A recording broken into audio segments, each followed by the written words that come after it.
Mamma mia, dammi 100 lire che in América voglio andar. Vamos fazer uma viagem no tempo para conhecer um pouco mais sobre a história dos primeiros 100 anos da imigração italiana ao Brasil.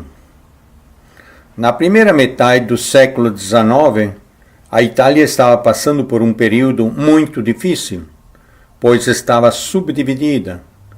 Com isso, seguidamente surgiam conflitos e guerra, levando o povo à pobreza e à destruição, principalmente o norte da Itália.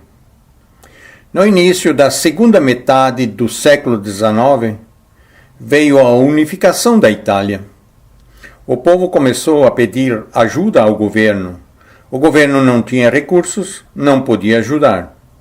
Surgiu o interesse do governo brasileiro em receber os italianos que quisessem imigrar para o Brasil. O governo italiano concordou.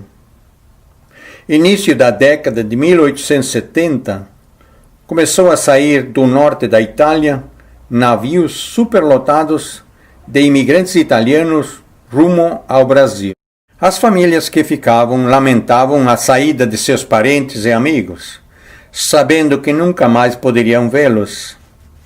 Nessa época era muito difícil de viver no norte da Itália, pela destruição deixada pelas guerras e pela pobreza. Quem podia sair, saía, sabendo que a viagem e a mudança de vida seria muito difícil e perigosa. Ao sair de suas casas, uma carroça transportava a pouca bagagem que levavam, e as pessoas iam a pé até a estação ferroviária mais próxima. Depois o trem levaria essas pessoas até o cais do porto. Aí ficaria dias e até semanas à espera do navio que iria levá-los para o Brasil. Os navios viajavam normalmente com o dobro de sua capacidade, correndo o risco de afundar.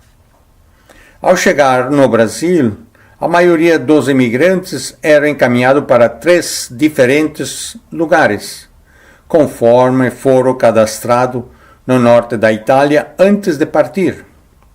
Um grupo ia para o Espírito Santo, outro grupo ia para São Paulo. Nesses 2 lugares, os imigrantes iam trabalhar nos cafezais, como empregados. O terceiro grupo, o destino era o sul do Brasil, Rio Grande do Sul e Santa Catarina, para trabalhar na terra. A maioria dessas famílias de imigrantes que iam para o sul seriam colocados na Serra Gaúcha.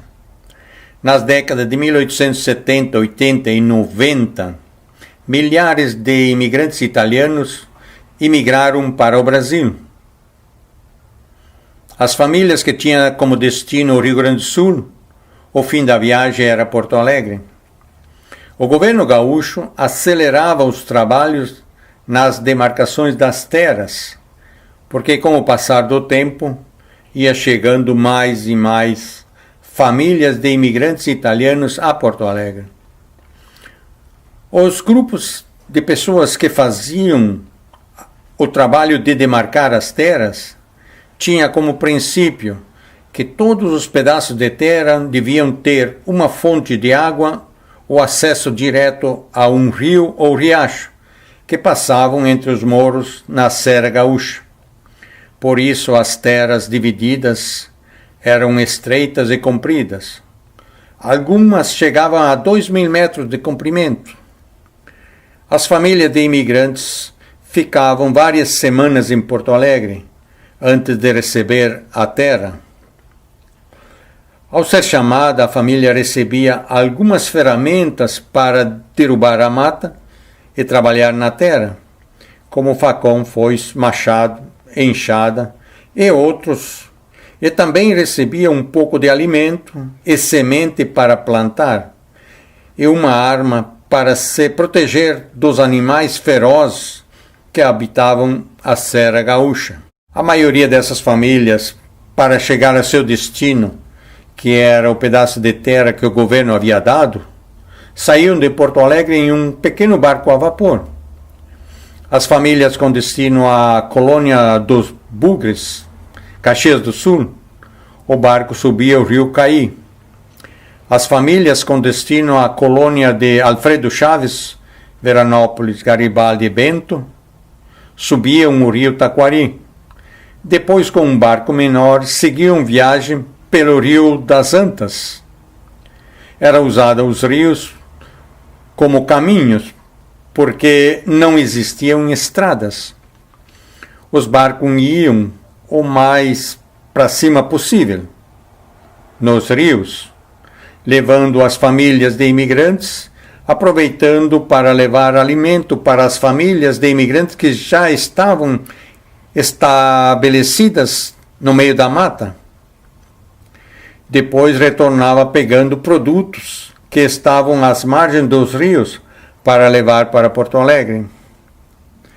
Para chegar ao pedaço de terra, as famílias seguiam viagem a pé, com auxílio de cavalos e mulas para transportar a pequena bagagem que as famílias levavam junto. O governo gaúcho distribuía as terras dessa forma. As famílias que tinham filhos grandes e um pouco de dinheiro recebiam uma colônia de terra. As famílias que tinham filhos pequenos e pouco ou nada de dinheiro recebiam meia colônia de terra. As famílias, para chegar ao seu pedaço de terra, era acompanhada por um representante do governo. Ao chegar na terra, ele mostrava mais ou menos os limites da divisa da terra. Dadas as informações, o representante do governo abandonava o local. As famílias ficavam praticamente abandonadas no meio da mata.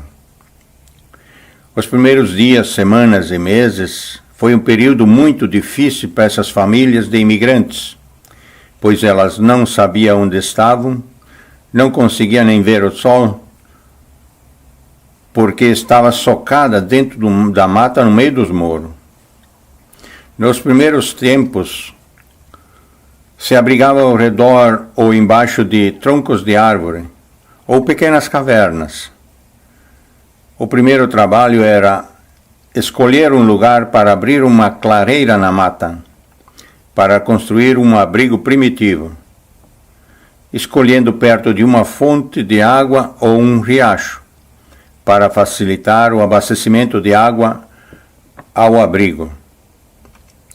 Os primeiros abrigos normalmente eram feitos de galhos de árvores, cobertos de capim ou ramas de árvore. A mata era derrubada e queimada, para depois começar a plantar. A comida era cozinhada em fogo aberto, no interior do abrigo ou fora dele, sempre com muito cuidado de não queimar o abrigo. Mas assim mesmo, seguidamente, alguns abrigos se queimavam. Com o passar do tempo, começaram a construir pequenas casas, feitas de tábua cerada à mão, e também começaram a construir casas de pedra. Ambos os tipos de casas, o telhado era feito de madeira lascada. Dentro começava a ser usado tábua como assoalho. Para cozinhar a comida, começava a surgir a chapa. Ainda tinha um risco muito grande de queimar a casa, porque para alimentar o fogo na chapa era usado lenha de metro. Seguidamente caía brasa no chão e pegava fogo o assoalho. O imigrante italiano acreditava no cristianismo, onde se formava um pequeno grupo de família. Era construída uma capela para, aos domingos à tarde, rezar o terço. Todas as noites, antes de dormir, as famílias rezavam o terço. A mata aos poucos ia sendo derrubada. Depois de seca, faziam as queimadas. Aos poucos, começava a aparecer áreas plantadas.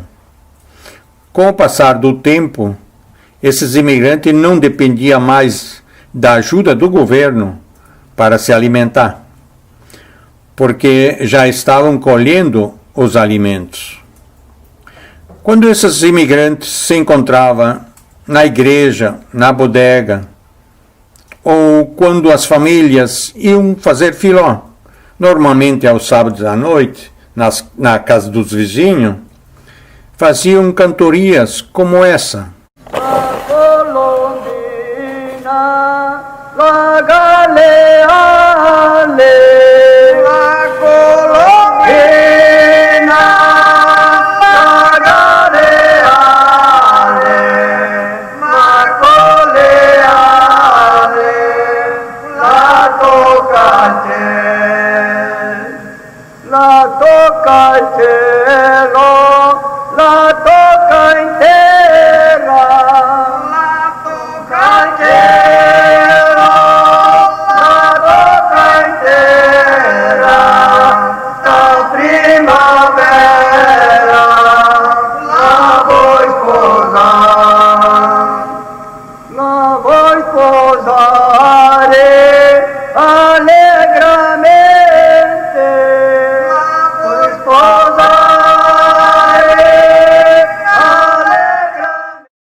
Essas canções vinham do fundo da alma desses imigrantes para matar um pouco da saudade que sentiam dos amigos e parentes que deixaram no norte da Itália.